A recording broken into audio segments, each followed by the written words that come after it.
Salut à tous et à toutes, c'est Bruno M de Paname sur la chaîne OM Football Club, chaîne que je partage avec Michael OM. Vidéo pour rebondir sur la rencontre d'hier soir. Nos Olympiens qui ont fait le déplacement à Athènes pour le match retour de cette double confrontation entre l'AEK et l'OM pour les phases de poule d'Europa League. Et notre OM qui s'est imposé à l'aller 3-1. Voilà, une victoire avec la manière. Une équipe de l'AEK qui n'a pas su être dangereuse offensivement à l'aller. Mais par contre, dans ce match retour qui s'est joué hier soir, un OM qui a été au-dessus des Athéniens en première mi-temps.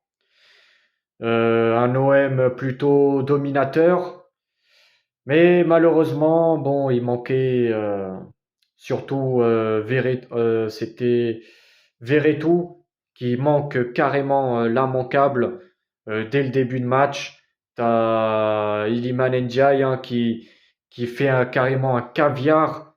Verretou n'avait plus qu'à pousser le ballon.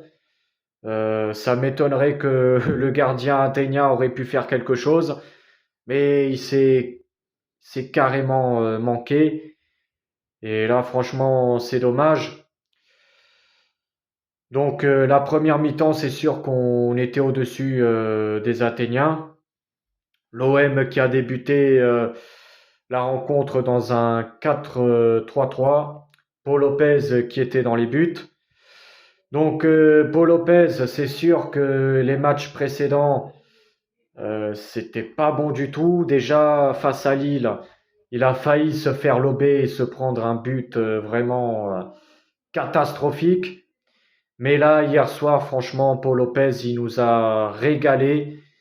C'est grâce à lui que on a quand même réussi à tenir l'avantage. Parce que bon, on a ouvert le score vers la 25e minute. On menait 1-0 à la mi-temps. Mais Paul Lopez, franchement, pour moi, on peut dire que c'est l'un des tops d'hier soir. Des arrêts vraiment magnifiques. Et surtout en toute fin de match, sur un corner, il y a Garcia, il me semble, qui fait la tête. Lopez qui saute pour carrément dévier le ballon. Un arrêt à la McMaignan, ça m'a fait rappeler l'arrêt de McMaignan en Irlande. C'était bien sûr c'était lors d'un match pour les éliminatoires de l'Euro 2024. Mais voilà, Paul Lopez, franchement, il a été surprenant. Enfin, il a été surprenant. Il nous a sauvés à pas mal de reprises. C'est un peu à l'image du match qu'on a joué à Amsterdam où Lopez aussi a fait un très bon match. Mais c'est sûr qu'en Ligue 1, bah, c'est sûr que ces belles performances n'arrivent pas à s'enchaîner, enfin, voilà, à être réguliers. Mais en tout cas, voilà, Paul Lopez pour moi fait partie de l'un des tops d'hier soir. Ensuite, la défense centrale, c'était Mbemba. Mbemba qui a été encore une fois solide. Des récupérations de balles. Voilà, avec Mbemba, on est serein en défense.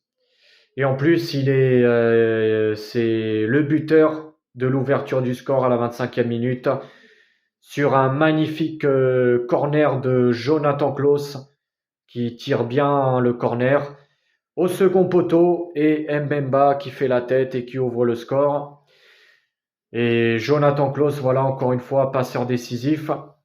Jonathan Klaus qui était titulaire dans le poste de latéral droit.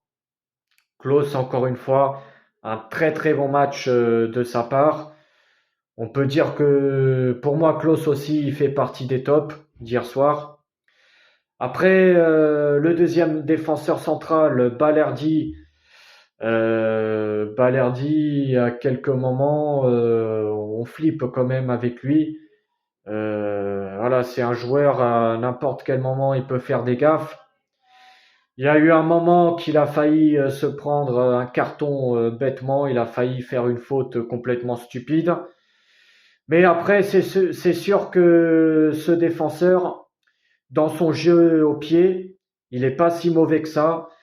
À un moment donné, il a fait une magnifique passe en l'air à Vitinha, il me semble, qui partait tout droit devant pour aller défier le gardien adverse. Donc Balerdi, défensivement, c'est sûr que c'est pas ouf du tout, mais sinon, dans son jeu au pied et dans ses passes, il y a quand même des qualités, voilà, chez ce joueur. Et du coup, poste de latéral gauche, c'était Renan Lodi, qui a été plutôt, bon, on va dire, il a fait son match. Et du coup, le milieu de terrain, c'était Gondogbia. Très bon match aussi de Gondogbia. Beaucoup de récupération de balles, des passes propres. À un moment donné, Gondogbia, il a tenté une frappe lointaine, une belle frappe lointaine. Malheureusement, elle est passée au-dessus de la barre transversale. Mais Gondogbia, pour moi aussi, c'est l'un des tops de ce soir. Enfin, de ce soir, d'hier soir, pardon. Donc voilà, Gondogbia, très bon match aussi. Ensuite, Harit qui a fait son match, voilà, on le connaît bien avec ses feintes, sa rapidité. Bon, à un moment donné, il a perdu quand même des ballons, mais sinon, dans l'ensemble, c'était plutôt bien ce qu'il a montré, Harit. Et ensuite, Verretou, voilà, dans ce milieu de terrain. Verretou, bon, c'est sûr que il a raté l'immanquable sur un beau caviar de Ndiaye. Ndiaye qui lui donne un très beau caviar. Lui, il n'arrive pas à profiter hein, de cette chance d'ouvrir le score dès l'entame du match. Mais Verretou, bon, c'est sûr que dans le pressing, dans la récupération de balles, pour apporter du soutien défensif, c'est sûr qu'il est pas mal ce joueur. Mais après, offensivement, surtout dans les frappes, Verretou, c'est pas terrible du tout. C'est un peu à l'image de Rongier. Voilà, c'est des joueurs qui savent pas tirer. On dirait qu'ils ont le pied carré. Ils sont devant le but, ils t'envoient le ballon carrément au-dessus. Bon, c'est sûr que pour les frappes et pour apporter du soutien offensif, Verretou et Rongier, c'est pas l'idéal, loin de là.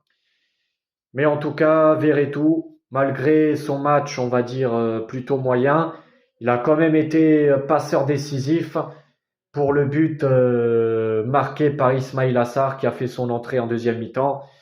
En toute fin de match, l'OM hein, qui fait le break et qui tue carrément le match sur une belle récupération de Vitinha qui passe à Verretou et Verretou qui passe à Ismail Assar qui avait plus qu'à pousser le ballon au fond des filets.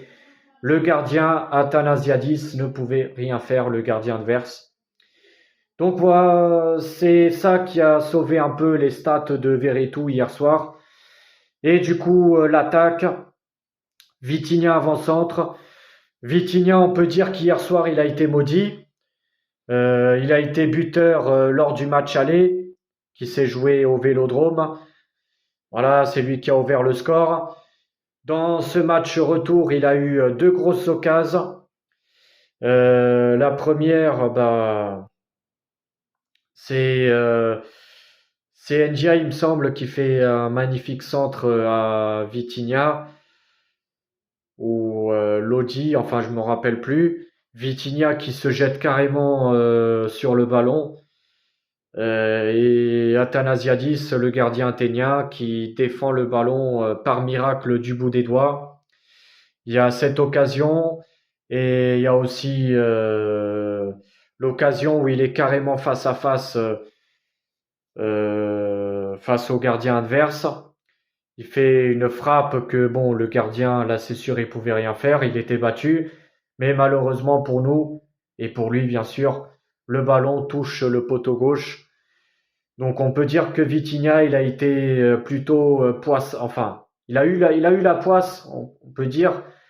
Il a été malchanceux hier soir. Et c'est dommage parce que, bon, pour moi, c'est un joueur qui va évoluer. Il va, voilà, il va progresser encore pas mal. Et ça se voit que c'est un joueur qui se donne toujours à fond sur le terrain, dans les récupérations de balles. C'est un joueur qui, dans le placement, il est toujours bien placé.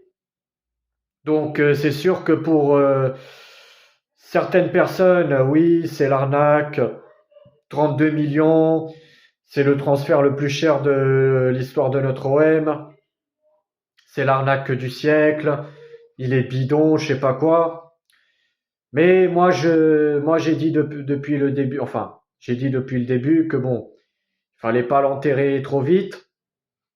À un moment donné, bon, c'est vrai qu'il a eu du mal.